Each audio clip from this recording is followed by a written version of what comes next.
हाथरस सत्संग में सरकार भोले बाबा को क्यों बचा रही है? इसका सीधा जवाब है बाबा की पकड़ और रसूख। बाबा की पकड़ पश्चिमी यूपी के 26 जिलों की दलित आबादी पर है। कुछ प्रभाव ओबीसी पर भी है। इन जिलों में दलित 22 और 17% ओबीसी जाट छोड़कर इतनी आबादी है। यही लोग बाबा के अनुयायी भी हैं।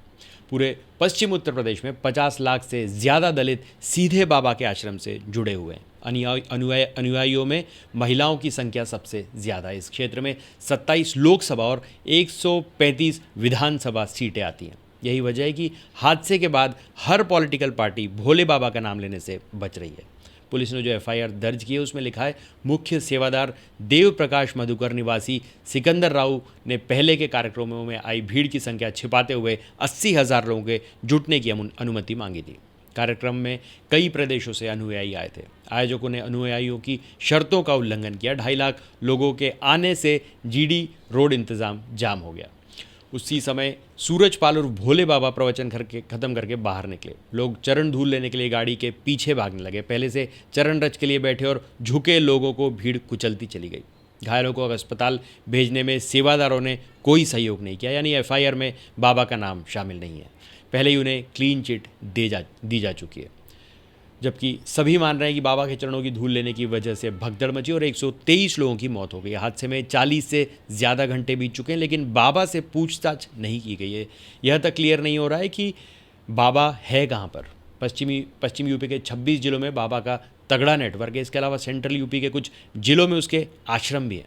हरियाणा, राजस्थान, दिल्ली और उत्तराखंड से उसके फॉलोअर्स समागम कार्यक्रम में पहुंच रहे हैं।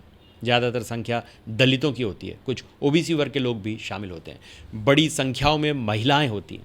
बाबा के कासजंग, एटा, मैनपुरी, इटावा और कन्नौज समेत दूसरे जिलों में 12 से अधिक आश्रम हैं जो श्री नारायण साकार हरि चैरिटेबल ट्रस्ट से संचालित होते हैं। बाबा के पैतृक गांव में बहादुर नगर पटियाली में भव्य आश्रम है। साल 2000 में यहाँ लोग आते थे, जिनमें महिलाओं की संख्या ज़्यादा होती थी। सत्संग में आने वाली महिलाओं से बाबा सबसे पहले साकार ही निराकार है और निराकार ही साकार है नाम की लाइन पढ़वाते थे। अब बाबा मैनपुरी के बिछुआ स्थित 21 बीघे में बने हुए आश्रम में रहते हैं। आश्रम के अंदर फ़ोटो खींचना और वीडियो बनाना मना है। मोबाइल पर बात भी नहीं करने दिया जाता।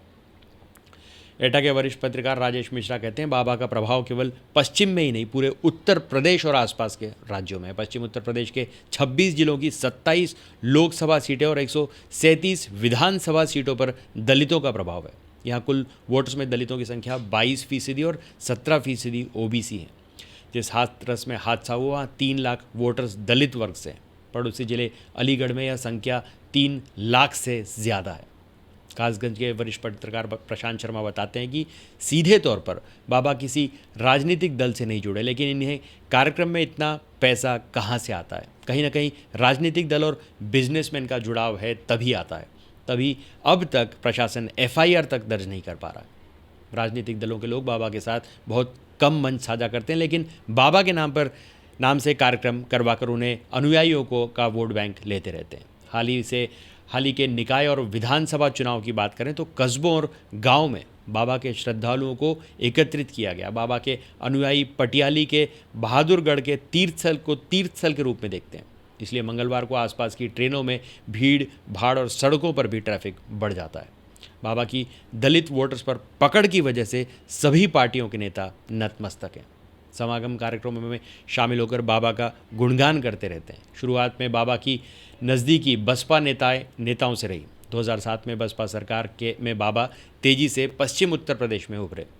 बसपा नेता जिले जिले में बाबा का समागम कार्यक्रम कराने लगे। फिर भाजपा नेता भी ऐसा ही करने लगे। बाबा की भाजपा नेताओं से भी नज़दीकी रही है। इसका अंदाज इससे लगाया जा सकता है कि हादसे के बाद मैनपुरी आश्रम से भाजपा के झंडे लगी कई गाड़ियां एक के बाद एक अंदर गईं और बाहर आईं। 3 जनवरी 2023 में बाबा के सत्संग में खुद पूर्व सीएम और सपा प्रमुख अखिलेश यादव अपने नेताओं के साथ पहुंचे थे। उन्होंने तस्वीरें सोशल मीडिया एक्स पर शेयर करके लिखा, नारायण साकार हरि की संपूर्ण ब्रह्मांड में सदा सदा के लिए जय जयकार हो। अब अखिलेश यादव यह वीडियो और फोटो सोशल मीडिया पर शेयर किया जा रहा है। समागम कार्यक्रम में अखिलेश यादव 2 पर्ची पढ़ते नजर आ रहे हैं। पहली, नारायण साकार की संपूर्ण ब्रह्मांड में सदा सदा के लिए जयकार हो। दूसरा, साकार माँ की संपूर्ण ब्रह्मांड में सदा के लिए जय जयकार हो। बाबा के रसूख और पकड़ की वजह से कोई भी प्रदेश स्तर का नेता सीधे उनका नाम नहीं ले रहा है। विपक्षी पार्टियां सिर्फ प्रशासन को जिम्मेदार बता रही हैं और कार्रवाई की मांग कर रही हैं। एटा के वरिष्ठ पत्रकार राजेश मिश्रा बताते हैं, बाबा के राजनीतिक रसूख की बात करें तो वह किसी नेता से सार्वजनिक तौर पर नहीं मिलते। साल 2000 के आसपास अफवाह फैली कि बाबा के नहाए हुए दूध और पानी की खीर खाने से कैंसर, टीबी जैसी बीमारियां सही हो जाती हैं। इसके बाद एकाएक उनके श्रद्धालुओं की संख्या बढ़ गई। बाबा के कार्यक्रमों में दलित और कुछ पिछड़े समाज की महिलाएं बड़ी संख्या में पहुंचने लगी। इसके बाद बाबा भी इंटरनल तरीके से सभी राजनीतिक दलों के नेताओं के संपर्क में रहने लगा। एटा के पटियाली के रहने वाले वरिष्ठ पत्रकार शरद लंकेश ने भास्कर को बताया कि सूरजपाल साल 1992 में पुलिस की नौकरी छोड़कर बाबा बन गए। इसके बाद लोग इनके पास आने लगे। समय के साथ बाबा के अनुयायियों की संख्या बढ़ने लगी। इस समय उनके समर्थक दिल्ली, हरियाणा, राजस्थान, मध्य प्रदेश जैसे राज्यों में अच्छी संख्या में, पश्चिम उत्तर प्रदेश समेत प्रदेश में करीब 30 जिलों में बाबा के श्रद्धालु हैं।